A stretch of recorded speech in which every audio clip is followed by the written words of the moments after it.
एक बार एक राजा शिकार खेलने गया। उसके साथ सेनापति तथा कुछ सिपाही थे। शिकार करते समय थोड़ी असावधानी हो गई और राजा की एक अंगुली कट गई। अंगुली कटते ही राजा थोड़ा ठिठक गया और इतने में ही शिकार घायल अवस्था में ही निकलकर भाग गया। कुछ सिपाही शिकार के पीछे दौड़े भी, लेकिन राजा को रोकते ने कटी हुई अंगुली पर कपड़ा लपेटा। सबने दुख प्रकट किया। सेनापति ने भी दिलासा बधाई और अंत में कहा, ईश्वर जो करता है वो अच्छा ही करता है। एक तो शिकार निकल जाने का दुख था और दूसरी अंगुली कट जाने का। इस पर सेनापति के इन शब्दों ने आग में घी डालने का काम किया।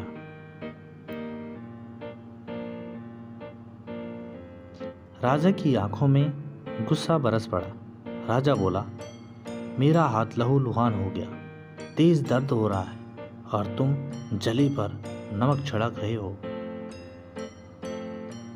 चले जाओ, आंखों के सामने से तुम्हारा मुंह नहीं देखना चाहता हूं मैं। यह था तो सेनापति, लेकिन राजा तो राजा ही होता है। फिर भी सेनापति खुद्दार था। उससे अपना अपमान सहा नहीं गया। उसने घोड़े की लगाम को झटका दिया, बैठकर घोड़े की एड़ लगाई और दौड़ा दिया घोड़ा। दूसरे दिन जब दरबार लगा तो राजा ने सेनापति को बंदी बना दिया। बंदी गृह जाते समय भी सेनापति ने राजा से कहा, ईश्वर जो करता है अच्छा ही करता है। कुछ दिन बाद राजा दोबारा शिकार खेलने गया। घना जंगल था। जंगल में दूर जाकर शेर दिखाई दिया। राजा और उसके सिपाहियों ने उसका पीछा किया।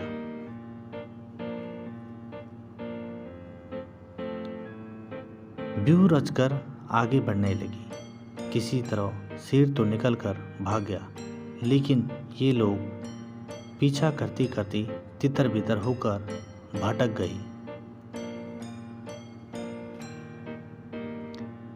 राजा भी जंगल से बाहर निकलने के लिए इधर उधर भटक रहा।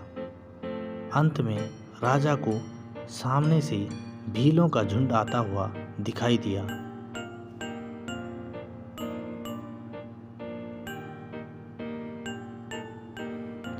वे पूजा की बलि के लिए एक आदमी की तलाश में निकले थे। राजा स्वयं ही उनकी गिरफ्त में आ गया था। पास आते ही भीलों ने चारों ओर से राजा को घेर लिया। उनके हाथों में तीर कमान, भाले और तलवार नुमा घुमे हुए तेज धार वाले हथियार, ये सब का निशाना राजा था।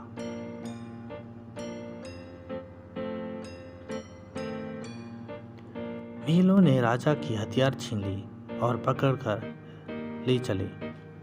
कुछ देर चलकर एक खुले मैदान में पहुंचे। राजा ने देखा कि तमाम फूस और बांस लकड़ियों की झोपड़ी बनी थी। झोपड़ियों के बीच में एक चौड़ा सा मैदान था। मैदान में चबूतरे पर बेदी बनी हुई थी। पूजा हो रही थी। मैदान आदिवासियों से भरा था। राजा को लेकर ये लोग सीधे बेदी के पास पहुंचे।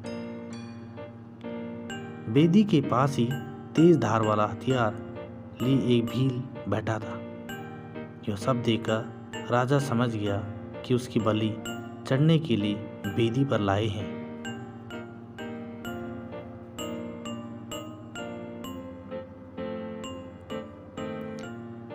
राजा कुछ भी नहीं कर सकता था, क्योंकि सशस्त्र भीलों से घिरा हुआ था।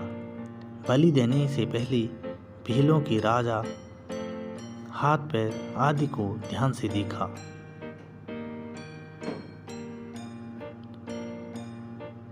राजा की एक उंगली कटी हुई थी। पुजारी ने कहा, यह व्यक्ति तो खंडित है, इसलिए यह बलि के लिए ठीक नहीं है।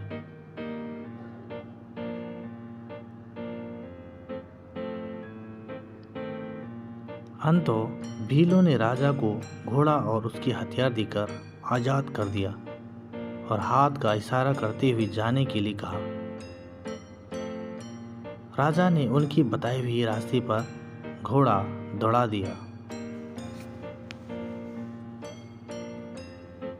जंगल में करीब आधा पौने घंटे चलने के बाद खेत और गांव नजर आई।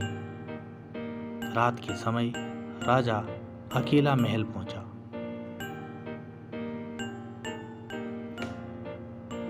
रात भर राजा को नींद नहीं आई।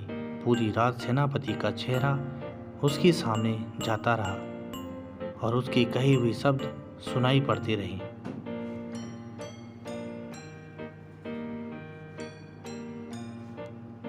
यह सोचता रहा कि यदि मेरी अंगुली कटी न होती तो भील मेरी बलि चढ़ा देते। सुबह होते ही राजा बंदी कर गया और सेनापति को गले से लगाया और साथ लेकर आया।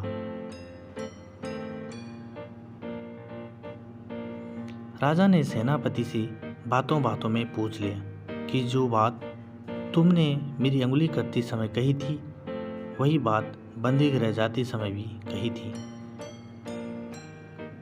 उंगली कटने से तो मेरी जान बच गई,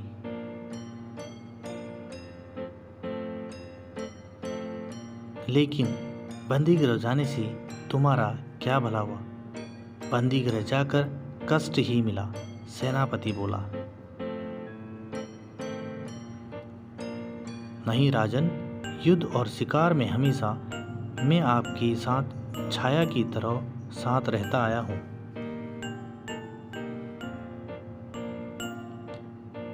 यदि कल मैं आपके साथ होता तो भीलों द्वारा मैं भी पकड़ा जाता और मेरी बलि चढ़ी जाती, क्योंकि मैं कहीं से भी अंग भंग नहीं था।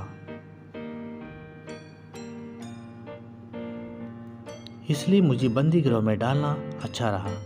राजा शर्मिंदा होते हुए बोला, तुम ठीक कहते हो, ईश्वर जो करता है अच्छा ही करता है।